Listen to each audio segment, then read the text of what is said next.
Сегодня 1 июня, День защиты детей, и в этот прекрасный праздничный день мы открываем 7-ю спортивную спартакиаду среди дворовых команд города Якутска. И начинается она с веселых стартов.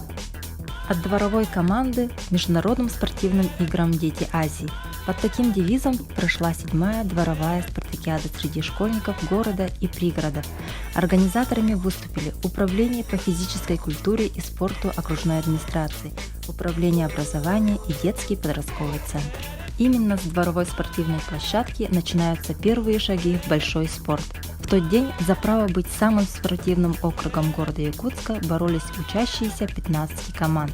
Веселые старты, первый этап дворовой спартакиады традиционно проводит детский педагогический отряд «Здравствуйте» детского подросткового центра. Ребята прошли эстафеты «Веселое колесо», «Кеды-великаны», «Построить дом», «Гусеница», «Комбинированная».